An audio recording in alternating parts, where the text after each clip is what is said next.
E aí, pessoal? Nesse vídeo nós vamos falar sobre um assunto muito importante para você que está estudando Geografia da População. Aliás, Geografia da População é um tema muito presente no vestibular, muito presente na prova da UERJ, então isso é fundamental para você que está assistindo isso aqui. A gente vai falar sobre transição demográfica. Transição demográfica, eu fiz um resumo aqui da definição, destacando as palavras mais importantes para você entender do que se trata esse conceito. Transição demográfica é o conjunto de mudanças no comportamento de dois indicadores demográficos, as taxas de natalidade e mortalidade, ao longo do tempo num determinado lugar. E essas mudanças elas estão associadas ao processo de urbanização, ou seja, transição demográfica é a transformação dos padrões de crescimento vegetativo num determinado lugar ao longo do tempo. E essas mudanças, a gente vai ver, estão intimamente relacionadas com as dinâmicas de intensificação do processo de urbanização e tudo que está associado a esse processo de urbanização. Para falar sobre transição demográfica, é fundamental que a gente venha para esse gráfico que está aqui no quadro. Entender o comportamento dessas linhas vai ajudar você a compreender a dinâmica da transição demográfica. Repara que eu não datei. Isso aqui é o tempo, mas eu não coloquei anos específicos. Aqui é a intensidade, o percentual de crescimento desses dois indicadores, a natalidade e a mortalidade. Eu também não coloquei números. Por qual motivo?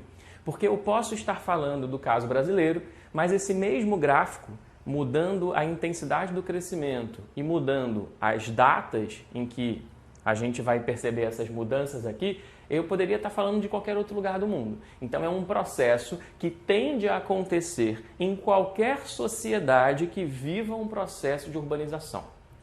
Ok? E aí a gente vai depois trazendo para a realidade brasileira, que é o caso mais importante para a gente. Vamos lá. No início desse nosso gráfico, no início desse nosso processo de transição demográfica, a gente observa aqui que a natalidade e a mortalidade estão lá em cima. Ou seja, este lugar, que pode ser o Brasil, pode ser qualquer outro lugar do mundo, num dado momento da sua história demográfica, tem altas taxas de natalidade e altas taxas de mortalidade. Se nasce muita gente e morre muita gente, o resultado é um crescimento vegetativo lá embaixo, pequenininho. Essa é a realidade do Brasil lá no início do século XX, na transição do século XIX para o século XX. O Brasil era um país essencialmente agrário, as estruturas familiares eram marcadas por grande número de filhos, mas como a maior parte desses filhos morriam muito jovens, a expectativa de vida era muito baixa, né? Então a gente tem muitos nascimentos, muitas mortes, baixa taxa de crescimento vegetativo. Num dado momento da história evolutiva deste lugar, a gente vai observar que a taxa de mortalidade entra em declínio. Quando a taxa de mortalidade entra em declínio, mas a taxa de natalidade permanece no antigo padrão, olha o que vai acontecer com a taxa de crescimento vegetativo. Ela vai disparar. No Brasil, isso acontece por volta dos anos 30. Quando inicia-se um processo mais sólido de industrialização associada à urbanização do nosso território. O que a urbanização tem a ver com essa história? Muito simples. Quando eu inicio um processo de urbanização, eu amplio a oferta de saneamento, água tratada, esgotamento sanitário. Isso reduz bastante o número de doenças que eram causas de morte muito comuns. Diarreia, hoje, se alguém morre de diarreia, é surpreendente. Mas no início do século XX, na realidade brasileira, em vários lugares do mundo, isso era padrão. Por quê? Porque as pessoas tinham um contato com o esgoto, as pessoas tinham um contato com... bebiam, ingeriam água sem tratamento. Então, em realidades urbanas, em que as pessoas vivem em ambientes mais densos, os investimentos em saneamento derrubam bastante a taxa de mortalidade associada a doenças como diarreia, cólera. É claro que, no caso brasileiro, o processo de urbanização ter se iniciado por volta dos anos 30 vai estar combinado com um processo que acontece na escala mundial, que é de mudanças técnicas nos padrões da farmacêutica e da medicina. mais ou menos na virada dos anos 20 para os anos 30, a oferta de vacinas para a prevenção de doenças e de medicamentos para evitar que doenças avancem vai fazer com que as taxas de mortalidade também caiam bastante. Essa combinação de urbanização no Brasil ter acontecido no mesmo momento que o mundo avança no desenvolvimento técnico da medicina e da farmacêutica vai fazer com que o Brasil tenha experimentado uma das mais rápidas quedas de mortalidade do mundo inteiro. Voltando ao nosso gráfico. Posteriormente, num momento futuro, quando a taxa de mortalidade já está lá embaixo, a gente vai observar a queda da taxa de natalidade também. Isso vai fazer com que o crescimento vegetativo continue alto, mas inicie um processo de declínio. No Brasil, isso aqui vai acontecer por volta dos anos 60. Por qual motivo?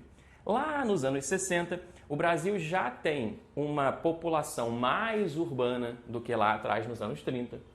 E isso vai fazer com que os custos de vida comecem a influenciar no comportamento demográfico, no planejamento familiar. Criar famílias em ambientes agrários, onde o custo de vida é muito mais baixo, é completamente diferente do que criar famílias em ambientes urbanos. Com o aumento da urbanização, um número maior de famílias começa a planejar menos filhos.